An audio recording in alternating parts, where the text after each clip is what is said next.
Maithili express की शानदार प्रस्तुति। कुछ खबरी है कोरोना वायरस भागेगा, बड़ा कुछ खबरी है फिर से अपन देश चलेगा। और 15 अप्रैल को लॉकडाउन टूटेगा, और 15 अप्रैल को लॉकडाउन टूटेगा। बड़ा खुश खबरी है, बड़ा खुश खबरी है फिर से अपन देश चलेगा। बड़ा खुश खबरी है कोरोना वायरस भागेगा।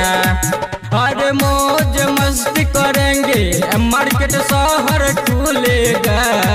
बड़ा खुश खबरी है फिर से अपन देश खुलेगा। एक खुश खबरी है कोरोना वायरस भागेगा, भागेगा।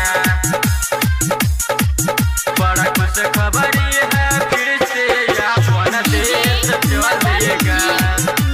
कुछ खबरी है,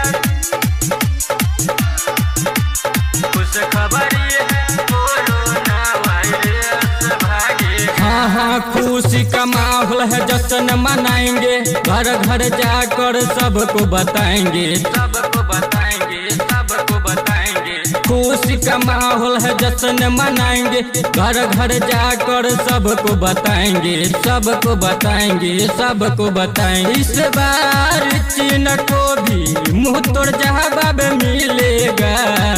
इस बार चीन को भी मुंह तोड़ जवाब मिलेगा।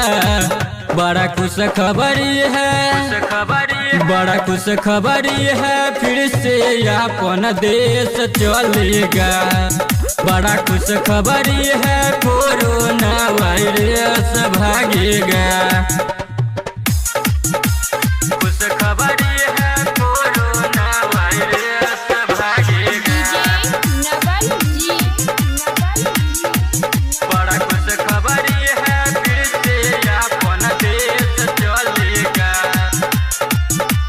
हाँ, कोरोना वायरस देश को किया ततावा, हो जाएगा खत्म साला करो वाह वाह करो वाह वाह, करो वाह वाह। कोरोना वायरस देश को किया ततावा, हो जाएगा खत्म साला करो वाह वाह, करो वाह वाह, करो वाह वाह। अमरदीप ऑफिशियल कह कह कर सुनाएगा।